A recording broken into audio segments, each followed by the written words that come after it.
January 19th, 2025. I got the year right. In the year of our Lord. How are y'all doing? Oh, the great. I am here with you on another spectacular Sunday. I am so happy that God woke me up today and I was able to do it. I wanted to go to church too, but man, I woke up. I'm gonna start at because this is a divisional weekend. We got big time NFL playoff games. A huge upset last night, and in the NFL with Washington over Detroit. No one saw coming. But I'm going to start in the obvious place. I watched Dave Chappelle's monologue last night for for SNL this morning for SNL. Like that's what woke me up today. And I'm not gonna front, man. Look, man. Look. There's a reason why I have been messing with David. I don't know his middle name, Chappelle. Shout out to Maria. How you doing, Maria Chappelle Nadal? She's related. There's a reason why I've been messing with David Chappelle since I was in high school. I graduated in '97. The reason why is the very first time I ever, no, not the first time, but like the second or third time I saw him do stand up, he was on Def Comedy Jam. And this was like 90, this is like 97, 98. And by this time, he was already a star. Like, dude knew everybody knew exactly who he was. Like, this cat is like the next one. He's going to be the next Eddie, the next Richard, the next Carlin, the next, he's gonna be the next one. That's how Chappelle was labeled. And this is back in, like I said, 97, 98. And he did a joke on how racist ass racist ass white people from back in the day when we were when most of us, now some of us were already here, of course, but some of us were brought over here by most of us were brought over here on slave ships, and how they came up with the word with the N-word to describe us. And his joke for it, y'all, was so relevant at the time in the late '90s. It was poignant. It made sense. It was hilarious, and it seemed very accurate. You know what I'm saying? And then my man jumps on last night and does a 17 minute monologue for this is at Saturday Night Live's 50th season. If this show was started by black people, it would have been canceled years ago, like in Living Color, which was much better. What is it? His monologue, and they wanted, I guess Lauren Michaels hit him up in October and really wanted him. Now, why he wanted Chappelle out of all the people, I was surprised about, but it makes sense. The first episode since this horrible election. Just, you should have voted. You voted. You didn't vote, or you vote for the wrong person. There you go. You definitely voted for the wrong person. You can't vote for yourself. What is? And I'm talking to you, 15 million people out there that decided to sit this one out. You played yourselves and you played us. And what is it? I don't hate y'all, but it is what it is. And this was the first episode that they've done since that horrible election result. And I like that they got him. And he he said when Lauren Michaels first asked him back in October, do you want to do it? He said, nah, I'm good. I don't want, you know what I'm saying? Like, my man, fresh off them Netflix specials, he got the Netflix money. You know what I mean? He back on top again. You know what I mean? Like, he didn't need to do it. He didn't need to do it. But and then I guess November, December came, and they still asking him, and he was like, nah. But then I guess January hit, and now this is what he's saying. Now, granted, this man probably signed the contract way before that, right? But SNL has been the type of show where they do fly by the seat of their pants. They've been known to, the week of a show, get rid of a guest, get rid of a host and bring a whole nother host in. That's happened. You know what I mean? So maybe it was some last minute type thing. But he said, first major joke he said after turning down Lauren Michaels' offer, he said, as soon as I said yes, LA goes up in smoke. Like, I was like, oh shit, that's hilarious. But it's kind of crazy. I mean, those fires, we mentioned them last couple of weeks here on High Off the Glass. It's ridiculous. Like, I got a friend of mine out there. His name is Dime Dropper. He's a relentless basketball content creator, and especially for his hometown Los Angeles Clippers. And luckily, what is it? They had Steve Bauer was smart enough to Steve Ballmer was smart enough to build that arena in the south central part of LA, and so the Intuit Dome Clippers Arena had no effects at all from the fires, and I don't think Staples Center. And I know it got a different name now. I don't give a shit. I'm gonna call it Staples because that's what it is. I think that Staples wasn't affected either, but Clippers games were canceled. Fakers games were canceled.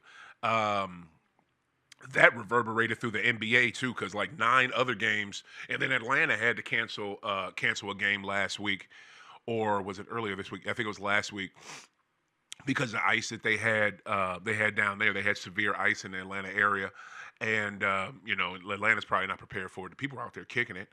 Saying, how we do black folks. We'll make a party out of any fucking thing. We'll turn lemons into lemonade real fast. That's why we're one of the greatest people on this planet.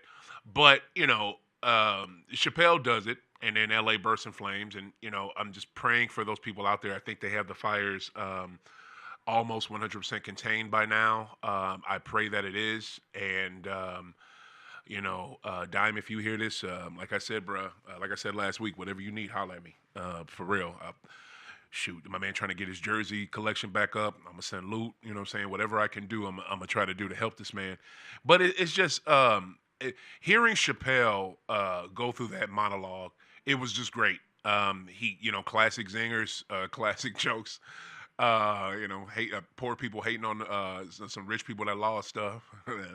That's why I hate poor people. The joke was hilarious. Talking about West Hollywood with gay folks. You can't burn something that's already flamed. God damn. Like, dude, he was like Chappelle was when Chappelle was on one. He was in rare form last night, and I just want to say too, like I do at the start of almost every episode, we are sponsored by a great friend of the show, Brennan England, STL Cannabis Club. Y'all see their logo up there. They support the show. What is it? Brennan supports me, and make sure you guys check out STL Cannabis Club's own. STL Cannabis Club owns Cola Lounge, which was the first cannabis consumption lounge here in Missouri. Before it was legal and all y'all jumped on the bandwagon trying to get paid. He was the first one to do it, and his place is outstanding. 2849 Cherokee Street. Make sure you guys, 2834 Cherokee Street, St. Louis, Mo. Cola Lounge. Make sure you guys check them out. But I loved hearing Chappelle. And I really thought he would go. He says he only made like one zinger on Dump, saying something like, I made sure to tell him I had some plans for January 6th, so he wasn't going to be available. But that was really the only zinger. He ended the monologue though with two huge points. What is it? Jimmy Carter going to Israel back when he left the Chappelle show, and all of the United States was like, no, like what the hell? We lost our minds because it was the hottest show on TV. It was the best show on TV. It was the realest show on TV. It was the funniest show on TV. It was the most entertaining show on TV. The only show that was better than the Chappelle show was The Sopranos. I mean, that's about it. I maybe The Wire for some of y'all, and it was The Wire. I think The Wire was out back then, but yeah, it was Chappelle show for comedy for a sitcom, in which it wasn't. It was a sketch comedy show, but it was the best sitcom. It was the best sketch comedy. It was the best show. The only other show, like I said, was Sopranos, because that was drama and it was completely different. And when that man left, what was it, 2000? I think it was '04 when he left, because when he got up out of here because he didn't trust Comedy Central, and I think Comedy Central might have been owned by Time Warner at the time. He didn't trust those people, and he didn't think that they got the jokes that they were trying to do. Like when he did the nigga family, N-word family, I don't think that he thought that they didn't get the joke that he was trying to make, and they didn't. And I get why he walked away from that $50 million, and I was proud of him for doing that. I remember Blaze magazine had a check. It was like, this, of course, it was like a fake cover, right? But they had a check that said 50 million on it, and I think it said from Comedy Central, and it was the cover was him lighting the check on fire, and this is when he had bounced to Africa, and he said while he was in Africa, President Carter came. It was the first time ex-president came to Israel, like literally went there, and all the whole Middle East was excited about it. He was in the Middle East, and Carter told the people of Israel. And Carter has been very honest. He's been the most honest American politician about our bending over backwards and forever giving money to Israel and just forgetting about Palestine like those people don't exist. And Carter has been the only president that has been honest about it. Not even Obama. Nobody. Let me see. No one has been honest about our relationship and why do we give too much money to one particular country. And what Chappelle said was that the Carter told Israel, "Look, I want to go to Palestine," and Israel said, "Okay, well, President, you can go, but it's too dangerous over there, and we can't protect you." My man went anyway. He went anyway with low security, and the people of Palestine, Gaza City, were ridiculously happy and just bending over backwards in adulation because this man decided to come to them. Because guess what? It's always about, the Jewish folks in Israel. It's never about the Palestinians in Palestine on the Gaza Strip. It's never about them. It's never about those people because I guess those aren't the chosen people. So it's really so for them they were excited that someone actually stopped to give a shit about them. Can you believe it? And that's what President Carter did. So Chappelle said that, Dump, with you being back in office, you have to do better. And I don't know if Carter was a good president or not, but I know one thing: that was a great man that did that. And Dump, he said we need to do better. I don't know why he said we need to do better, but we probably do. And he said we need to do better, and Dump, you need to do better when you're back in office. No jokes at Dump's expense. No jokes at him at all. And Chappelle says, we know you watched the show," and he said what he said, and just basically ended it with Dump do better, and with a huge round of applause. I thought that monologue, it was 17 minutes. The 17 minutes flew by, like usually when Mr. Chappelle opens his mouth. It was outstanding. I was so proud of him for what he said and what he did. I'm just happy. I'm happy that now. Granted, I did not watch any of the SNL episode with Chappelle because I totally forgot he was even hosting. If they would have advertised it, if they would have had the ads out more, maybe I would have seen it. I just seen one ad with him, some white dude, I guess that's on the show I've never heard of, and Glorilla. This sister's beautiful, but her voice is the worst. I hate her voice. And he, in this horrible outfit, he looked like, somebody said it on Twitter, he looked like, he looked like Virgil from WWF. Like, I didn't understand it. His arms is out, because that's one thing that happened with Dave. When Dave left the Chappelle show, he decided to work out. And that dude, I remember when he was going on tour, and he came to St. Louis. It was not too long after Mike Brown had got killed. And he went to the pageant, one of our, what used to be one of our premier spots here in St. Louis, because all types of talent, man. Outkast, Wu-Tang, shit, Nas. I mean, you name them. I have seen those people or knew of their shows at the pageant. And can I tell you, the pageant over on Delmar Loop has not been good in years. They haven't had, I can't remember they had it last time they had a good act in there. A world renowned act. Like they just haven't. Like the cats at Nas and Slick Rick. But Chappelle performed there shortly after, not too long after Mike Brown was killed. And like I said, he was on a tour. And he was saying, "Man, it's scary out here right now." And I said to him from the top balcony, "Yeah, it is." And he was like, "Yeah, I know y'all feeling it." And I agreed with, because it was, man, like it was an effed up time for us after that, because You had Mike Brown get killed. You had eyewitnesses saying that the officer shot the boy in the back, and he was he was still a boy. He wasn't even a grown man. And what is it? He just walks away. No type of crime or anything, or no brought to justice. Just let's just hide you off in St. Charles some damn where, and you'll be good to go. Like that's the shit that happened. But I was just I was proud of Chappelle then, and I was so proud of Chappelle this morning watching that clip.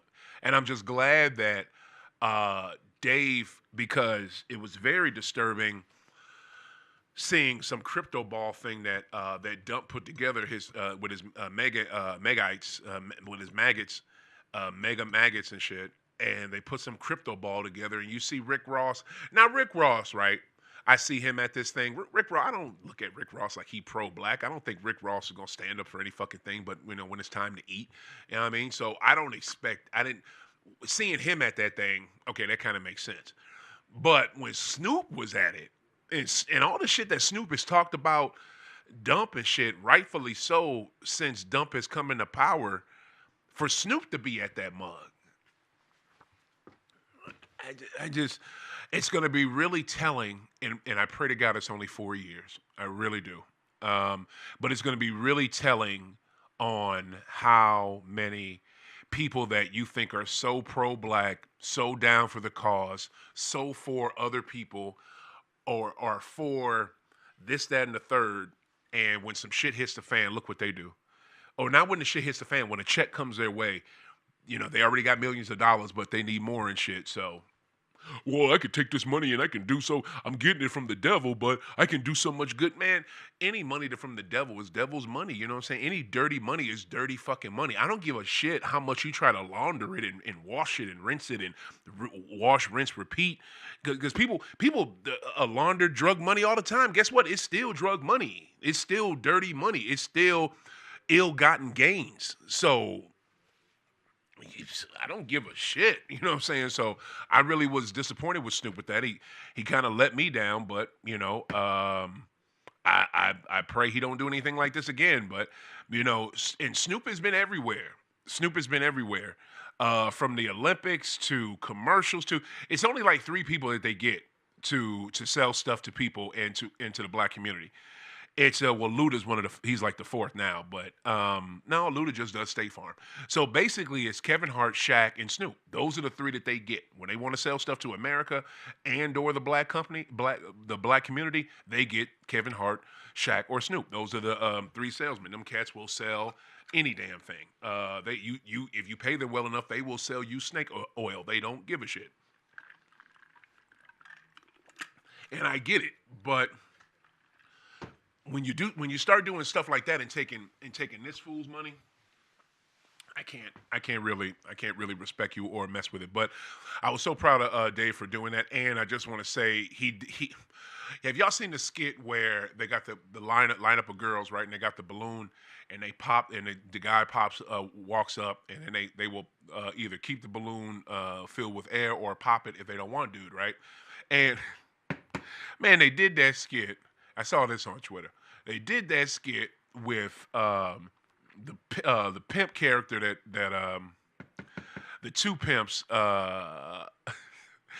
Dave Chappelle's pimp character and Donnell Rawlings' pimp character from the Chappelle Show. Good God, that shit was hilarious. And then the other one they did with girls with the balloons was Ashy Larry.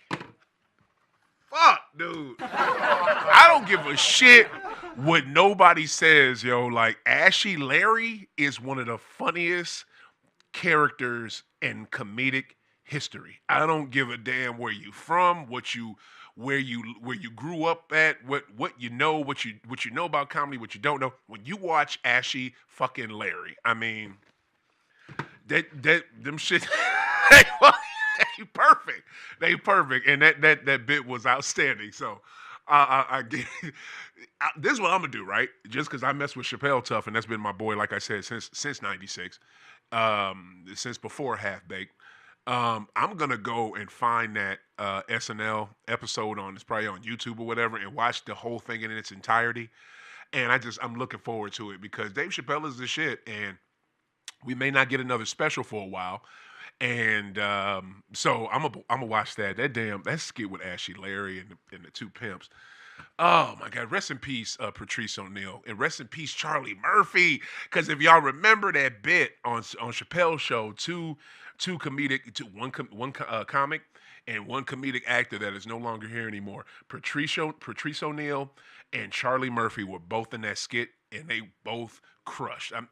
Patrice O'Neal, that cat was a truth teller, and I really think Illuminati killed him because he told too many secrets. That dude was so fucking good. But anyway, all right, let's jump to it. See, I kind of don't know which one to go with. I don't know if I do football. All right, I'm just gonna do basketball, right? Because I'm just gonna get this out the way. Because the Celtics are pissing me. They're pissing me the hell off. I'm really getting sick of. I'm getting sick of their lack of winning or holding on to leads. They're kind of regressing. Now, let me rephrase. I was going to say they're regressing to the team from 2 years ago. They're not. What they're doing is they're starting to show similarities of that team from 2 years ago. It's like you. I get that you're the best shooting 3-point team in the league. Actually, I don't think. Actually, it might be Cleveland or OKC. Might not even be them.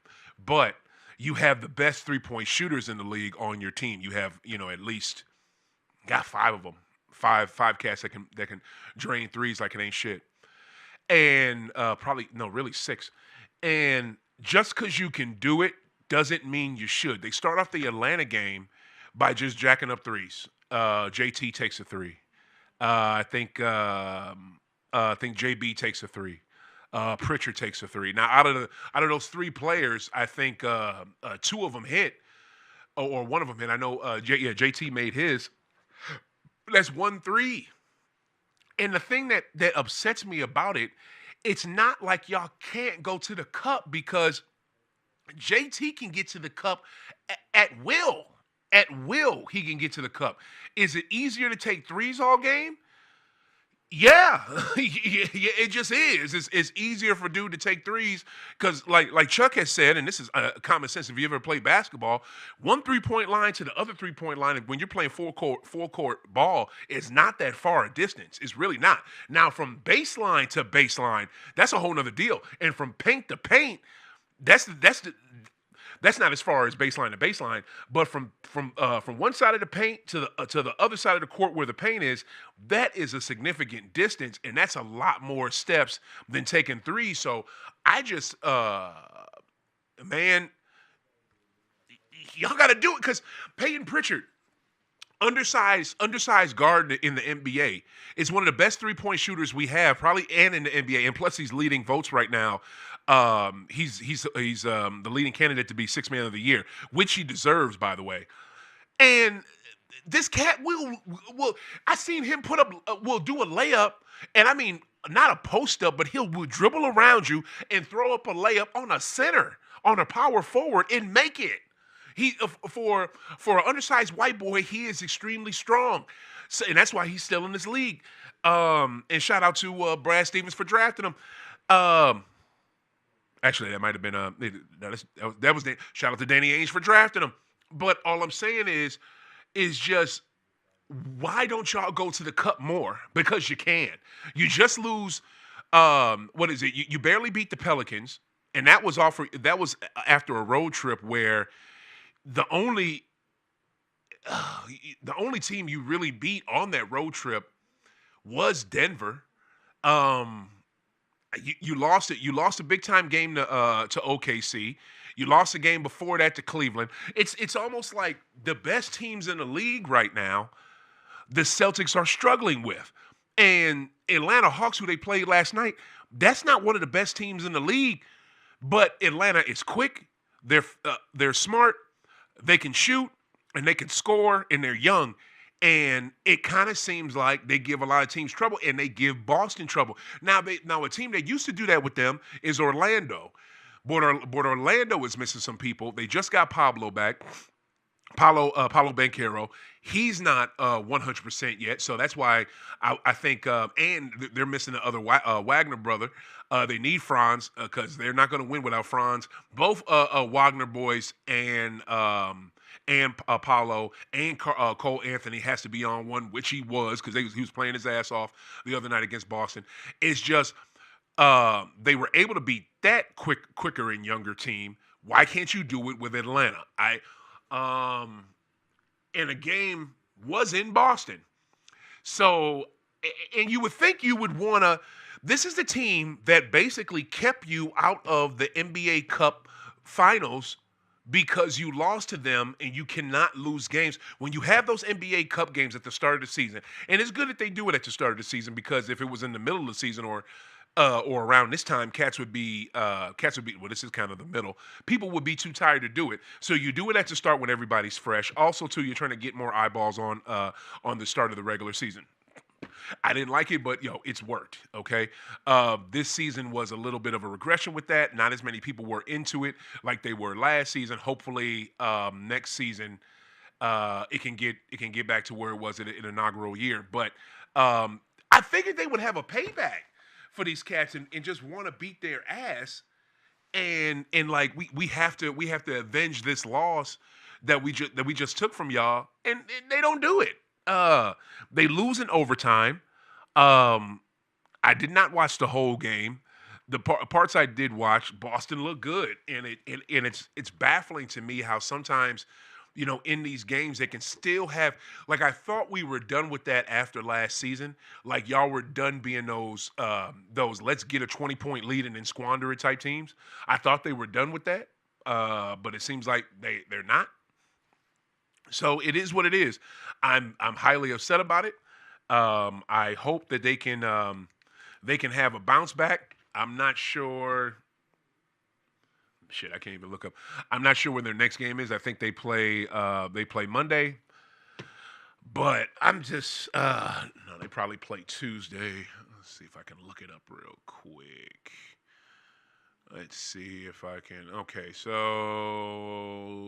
they don't play Monday. They play Golden State. Oh, duh, I should have known that. It's Dr. King's birthday, and they always have a bunch of games on Dr. King's birthday, and they do again this year. One I really want to see is Minnesota versus Memphis, and wow, they got a first game is at 11 a.m. Wow. They do play a shit ton of games on Dr. King's birthday. And another game where they definitely need to have a comeback win and they need to avenge a loss is Monday, Dr. King's birthday against Golden State in San Francisco, California. I hope to goodness they can do it. Now, I don't really care about, these teams. What is it? These players are getting the best from the Celtics are getting the best from every team in the league. That's supposed to happen. You're the champs. You're the champs. That's supposed to fucking happen. Happened to the Bulls when they were dominant. Happened to the Lakers when they were dominant. Happened to the Celtics back in the 80s when they were dominant. Happened to the Paul Pierce, KG, Ray Celtics when they were dominant. Happened to Kobe's Laker teams. Shaq and Kobe Laker teams. The Spurs when they were dominant, when they won their championships, everybody gave them the best they had. So I'm not here for this. I'm not here for they're getting the best. They're getting the best of the best now. Well, damn it, that's what it is. And when you can beat the best of the best, that's when you become the best. And they've done that already. Don't take steps backwards and losing the teams you ain't got no business. And also too, slow the fuck down on shooting threes. Slow the fuck down. You're shooting just because you can make them doesn't mean you have to shoot them. And guess what? When you're missing them, stop shooting the goddamn three so much. Like it's not. This ain't hard. This ain't rocket science. It's almost like you people who the magic bullet when it came to assassination of JFK. And I'm telling you one thing. JFK Revisited through the Looking Glass, Oliver Stone's 2021 documentary about the JFK killing, and all of those documents that were sealed from public viewing have been released to the public. I think. What is it with the 1992 JFK Act, which only happened from Oliver Stone's movie? Watch that documentary, y'all. HBO has been playing the shit out of it the last month. And man, I watched it. My daughter, for sixth grade last year, did a JFK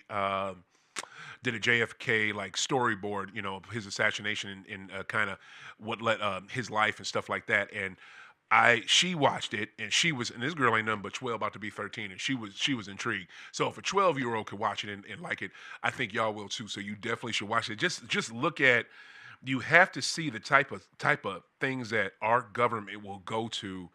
I mean, man, it's all right. Fuck it, it's my show. I can do it. All right, look. So I'm gonna get off the Celtics thing. Celtics stop shooting threes. Say this before I get to football. It's just JFK being killed had a direct implication, a direct impact on my life personally, right? And this is how.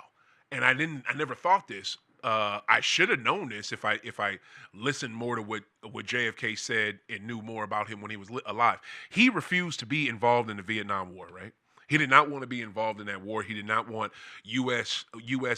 Soldiers to be put through that bullshit, to be sent to that war, to be to just he didn't want to be involved in the Vietnam War because he thought it was a futile effort, and it was France was. Did y'all even know that France was the one who started that war with Vietnam? It was France first, and then guess who came in and took their fucking place? Oh yeah, United States of America. Okay, and he did not want to be involved. Now, what he did was he sent aid, he sent weapons, but he would not send U.S. troops.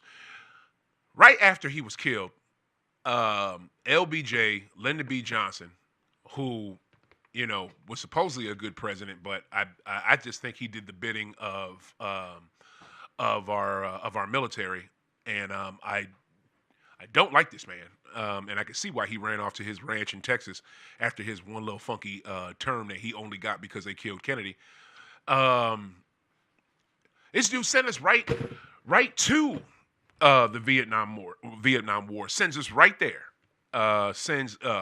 Instead of and Kennedy was told this by his advisors. Do not get involved in this war. If we get involved in this war, it may be we take the place of France. And Kennedy understood that, and he listened to it, and he abided by what they said. LBJ listened to the Pentagon. And when the fuck should you take? When the fuck should you take political advice from the Pentagon? When? I'll tell you when. Goddamn never. LBJ going by what they say, like, okay, cool, let's run over there. Goes to Vietnam. We take it over, and guess what? Hundreds of thousands of U.S. servicemen and women, black men and women. No, I'm sorry, not women, because women were not allowed. Hundreds of thousands of servicemen are sent over there. Hundreds of thousands of them come back addicted to drugs, because guess what? It's Vietnam. Guess what's made over there? Heroin. What's grown over there? Opium. So you have shit. Oh man, probably the number might be a million. You have hundreds of thousands, maybe a million servicemen, and especially black, come back addicted to opioids, to drugs, to heroin, from being at a war that, number one, we shouldn't have been in, and number two, we didn't need to be in, and number three was not our fight. And the effed part of this, right, and how it directly impacts me is LBJ sends men over there. One of the men that gets sent over there is my father. He goes over there. He comes back addicted to drugs. This dude ends up become a junkie and dies by the time I'm 6 years old. And not only does he die by the time I'm 6, he has think about 8 other kids that just have to grow up without a father, because this cat was selfish as fuck, and he was betrayed by his own government that sent him into a war that he did not need to fight. Oh yeah, and guess what? My father, his dad, my grandfather, had a car dealership and was well-to-do and did not need to. I'm sorry. My grandfather was the lead mechanic at the car dealership. Whatever vehicles my grandfather or my father needed, they always had them. My grandfather could fix anything, had money, had vehicles. My dad had the same. He did not need to go to that war. Guess what? He was fucking drafted. He was forced to go. So it's not like he was not like one of these people who, like me, volunteered to join the U.S. military, the Navy, because I needed it. I wanted to get the hell out of my grandmother's house, and I needed some type of structure. I needed somewhere to go, and I wanted to start my life. And I didn't have money to fall back on. Now, granted, my family, my grandmother, she had a beautiful home, beautiful life for me, but it was time for me to do my own thing. And my dumb ass, I volunteered. Now, granted, I will never regret volunteering because that was one of the best times of my life. The things I got to see were amazing. But this man did not have to do it. He was not going to do it. He was drafted. He was forced. So now, instead of me growing up with a father, I do not have one simply because powers that be, Allen Dulles, the Pentagon, LBJ, people of that nature,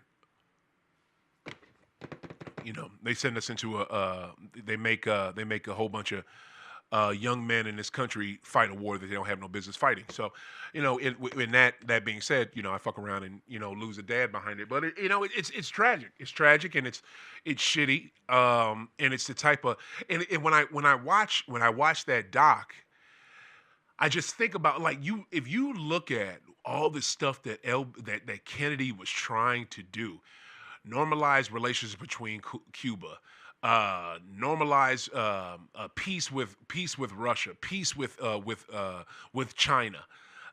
Just I mean, like and I'm not and like he said in his speech, not the type of peace where like you're forced and somebody puts a gun to your head and makes you submit and makes you be peaceful because you have no choice. It's either submit or die. No, the type of peace where it feels good to live. It feels great to be alive. The type of peace where everyone wants it. The type of peace where we are in harmony. That's the type of peace that Kennedy sought and he was actually going to get.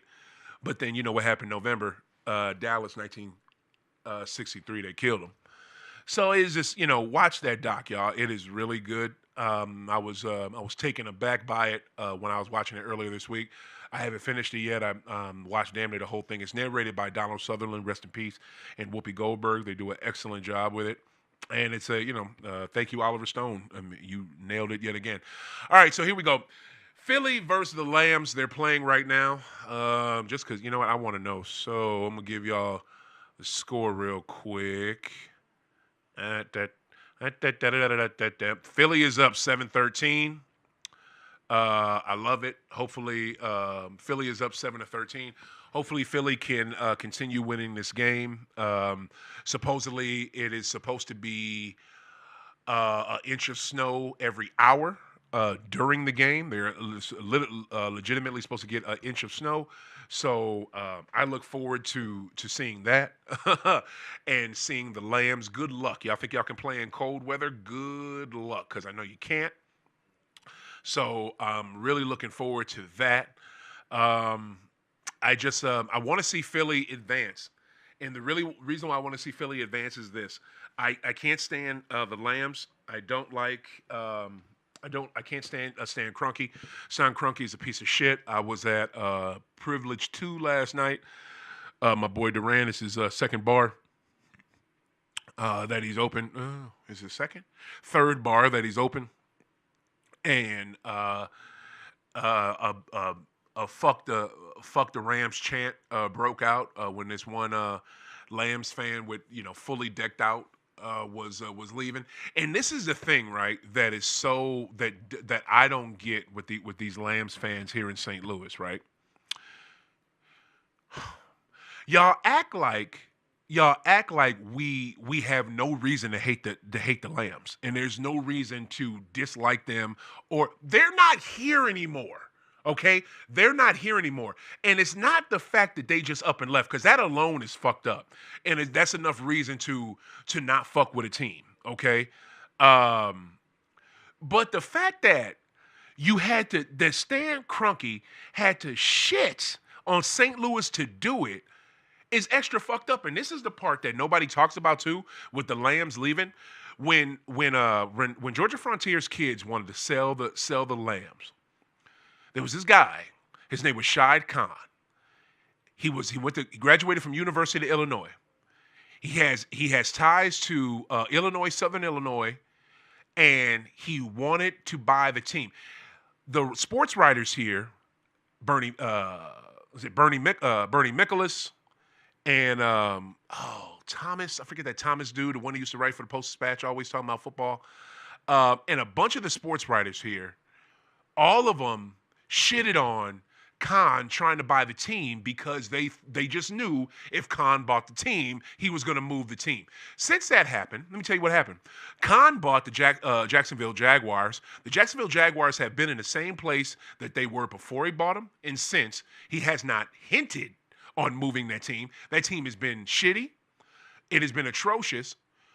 Has it made it back to an AFC championship game since its inception, its inaugural season? And never has he said anything about moving that team somewhere else. If there's been rumors, it hasn't been from Khan or his family. Also, too, since then, Stan Kroenke, who sports writers here wanted to buy the team, has bought the team and moved it to Los Angeles. And in the process, him and Jerry Jones, another reason why do St. Louis residents who love St. Louis love the Cowgirls? Why do you do that? Why do you do that when your owner of the Cowgirls is racist as shit, who has been photographed stopping integration at Arkansas schools back in the 50s? Literally. Nothing happened from that, and he helped Kroenke shit on St. Louis to get the Lambs to L.A. because that's a bigger market. It's such a bigger market that nobody up there gives a fuck about them, and they got two whole teams, and you got San Diego and St. Louis, who both bent over backwards and loved and supported those teams, are now assed out. So anybody in San Diego who does not give a shit or doesn't support the Chargers, I'm with you. I get it. And unlike St. Louis, those people have totally given, and they love the Chargers. They worship the Chargers. And the only reason I can say this is I literally was just up there in July, family vacation. We went up there in July. I did not see a stitch of Chargers shit any fucking where. You know where I see Rams, where I see L.A. Lamb shit, St. Louis Lamb shit in St. Louis still on people's backs. The dude yesterday at the bar. All I saw when I was in San Diego, Padres. Oh, yeah, and more Padres. It was no Lambs anywhere. So, no Chargers anyway. So, them people know how to let go when somebody doesn't want them anymore. St. Louis, unlike, they don't. And the messed up part is you would think you would see some Hawk shit around here since it's like that. No, you don't. You don't see no St. Louis Hawk shit. But again, they left in the 60s, so I see why we don't see that here. But, you people just y'all know it ain't nothing personal against you. It's just that team. They're trash. So screw the Lambs. I hope Philly can. They're up 13-7. Hopefully, they can hold that lead and win this game. Also, too, game of the week. I'm super excited about this game. This game starts at 5:30 Central Standard Time. Bmore at Buffalo. I have been with the Ravens all season. I was with them last year. I was mad as hell when they lost in the playoffs.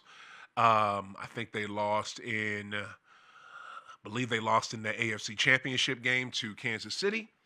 So there's a lot of money and a lot of folks that are behind Buffalo for this game. Guy I like to call a friend. He's a good person. His name is Nate Lee, a.k.a. Nate Radio, a.k.a. Nathaniel on Cody and Decker show. Cody and that's funny. I wonder if he would like that. Beal and Decker on Mad Dog Sirius XM Sports Radio. He's a just uber producer for them. Like him and Jonathan, they produce their asses off. And Nate is a big time Buffalo Bills fan. I sent him a text earlier this week trying to throw a bet at him. When I call in the national program on Sirius XM, I talked to him on Friday. I tried to make him do this bet because I wanted to do a name and number shirt. So if Buffalo wins, I'll send him a Josh Allen name and number shirt. When Bmore wins, because I think they will win, he sends me a Lamar Jackson name and number shirt. That's not going to happen. He's not with it. So he is extremely nervous, and he is the only person that I will feel sorry for. And maybe Patton Buffalo too, but those are the only people that I will feel sorry for, and probably Josh Allen, because when they lose this game today, it'll be two reasons why they lose this game. Either McDermott, their coach, does something stupid that puts them in a precarious spot, or Josh Allen just doesn't have enough talent, and he cannot carry that team. He cannot run for every first down. He cannot run for every touchdown. Now, trust me, James Conner, their running back, is cold blooded. He is super nice. Like I love that dude. I want to say I even had him in a parlay. My parlays got blown up yesterday by Detroit losing to Washington, which I'm still shocked about. But and the funny part is, KC, the Chiefs used to be a team where, like, when they know they can score, they would score and they would keep scoring. Now, no, fuck that. We're gonna play like we're gonna play literally like early New England in the early 2000s when New England would win by goddamn a touchdown, a field goal to win a game. That's what that's what KC is doing now. No more are the days where KC would just blow you out by 20, 30 points. No, sir. They do not. They win by 23-14 was the final score yesterday. Yeah, 14. That is it. So they do just enough what they have to do to win. So me picking Pat Mahomes to throw two touchdowns. Nope. And him doing a rushing score. I don't know why the hell I thought that. And like somebody else told me, they've been putting him in bubble wrap for the last month of the season. So why would they do that now? Great point. Great point. Wish I knew that before I put that bet in. So yeah, I might do another parlay today. I might not, but I have Baltimore winning it. I'm not going to leave Bmore now. I had them before the season started, and that atrocious game one they had against KC when they looked at it. I mean, it was rule changes kind of messed them up too because they changed where the line of scrimmage is, so they got offsides, neutral infraction calls, a lot of that bullshit at the start of the season. And it messed a lot of teams up, but it really messed them up in game one and week one. And there was some home cooking calls that went to KC. New England used to get them calls, now KC get them. So yeah, that was that was that. But Bmore has stumbled this year, but they have not fallen, and they look amazing. So I look for them to have a huge game today. I see King Henry doing his thing. I see Lamar doing his thing. Hopefully, if Zay Flowers plays, he will not drop balls that are right in his fucking hands like he did last year. Damn.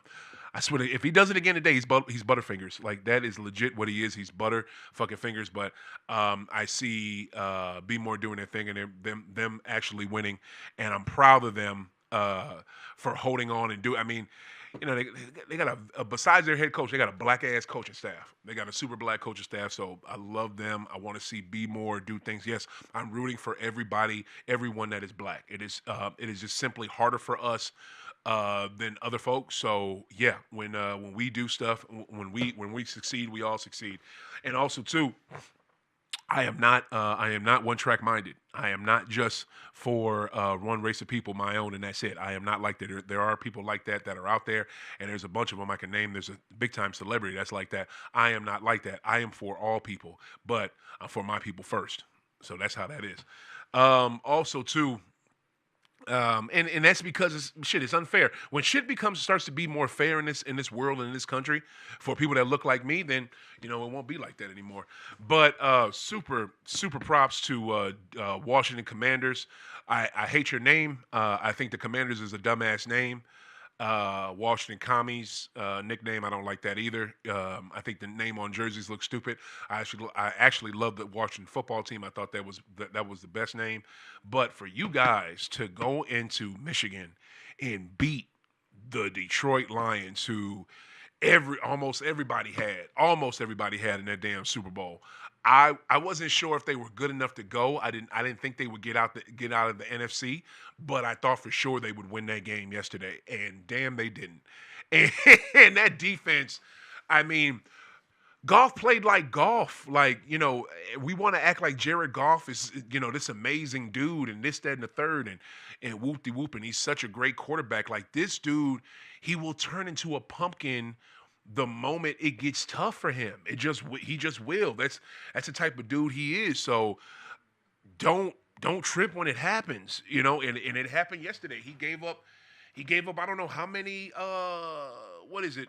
How many three picks? 3 picks yesterday, and one was a pick six. Classic him. Classic that dude. So by Detroit. See you next season, and I give Detroit props. I like their OC is pretty good, Ben Johnson. Their DC Aaron Glenn, he's pretty good. I hope that brother gets a head coaching job. Now it's going to be funny. Just watch this now, right? Ben Johnson is white. He's the OC. Aaron Glenn is black. He's the DC. Ben Johnson is beginning job offers since last season and interviews since last season. He's turned them down. Aaron Glenn, a few this season. So I want to see if both of them will get hired. Number one, I want to see if they'll leave Detroit. And number two, I want to see if Aaron Glenn will actually get hired. Because with them losing in the divisional round as opposed to the NFC Championship game or the Super Bowl, the luster is because this is what they do. This is the racist shit they do. They're going to take the luster off of him and they're going to put it on. They're going to put it on Ben Johnson, or let's see if they take the luster off of both of them and they kind of, they take a little bit of the shine off of both of those dudes. I want to see it. I want to see it. I want to see how even this is because this is the problem in this country and in this world. Because of the color of your skin, shit is not the same. It is just fucking different. And guess what? Those of you that got a problem with me calling that to light, guess what? If the shit wasn't like that, I wouldn't have shit to say. But I just do.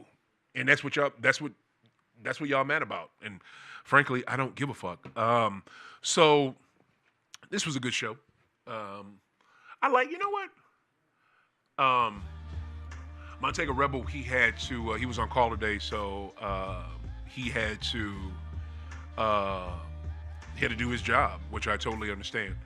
So, but that gave me the opportunity to do one of these solo shows, and I'd even do a rundown, y'all. This is all off the dome. I love doing these solo shows sometimes. Now, granted, do I like having Rebel and Josh Price here or co-host? Yeah, I do. But I love doing these solo shows because I get to, talk about stuff I really, really, really want to talk about. And that JFK Revisited Through the Looking Glass, that was one of those things. That was a very personal thing for me. But yeah, man, I love doing these little little solo shows because these solo shows are like the whole podcast for me is therapeutic, and these ones are very therapeutic. But I am going to do a little post-production and then figure out where I'm going to go watch this game. I want to see the Lambs lose. I don't know if I'm putting another bet in since my parlays are blown. I want to, but I want to shoot some pool too, so I'm gonna go figure it out. Yo, this was a great show. I appreciate you rocking with me and y'all checking it out. Hit me up on the socials. OThaGreat, OThaGreat on Blue Sky, Facebook, Twitter. On Facebook, I'm barely on there, right? So if you want me to see it, DM me on there. Twitter, I'm on there. I'm on there all the time. Blue Sky, I'm on there often. And IG, High Off the Glass, High Off the spell THA. I'm on IG a lot. I like that. That's a social media platform that I could not stand when it first came out because I didn't know how to work it. And then when I had to get in it, one of the man who helped me start this show, well, I called him D. I don't know what name he's going by now. But when D helped me start this show, he kept saying, you got to get on IG. You got to get on socials more. You got to get on Facebook. You got to do this. He called it Facebook. You got to do it. You got to do it. You got to do it. I did not want to do it because I always had a passionate hate for Facebook. And same thing for IG. But I like IG a lot more now. It's more user-friendly now. I know how to work it better. But I'm still not. I'm not. And then when you hear Meta, Meta's owner, which is the owner of both of those, Zuckerberg talking about, we're not going to have fact checking on these sites anymore, and we're not going to have fact checking, and I'm going to bring Dana White into the fold as the on the board for Meta. It's just man, it's these corporations, man, they are fucking us. They are really, it's gonna be, I pray we don't get to a state where it's just, these people, shit, it's damn near at a state of that right now where they wake us up, they tell us when to wake up, they tell us when to go to sleep, they tell us when to eat, what to eat, how to eat, where to eat, it's too much It's just too much control. It's not enough things ran by the people. And guess what? We can have more things ran by the people. People just support other people. That's it. Just support other folks. That's all you got to do. And we can build a hell of a lot more things than we have now. All right, y'all, I'm done. NFL playoff games. I hate the NFL, but I love the teams. And NBA games have been outstanding. Celtics, get your shit together. Bruins, get to this damn Stanley Cup and win it. Keep smoking, keep hooping. We out. Peace. St. Louis needs a basketball team. NBA, come on. Come with it.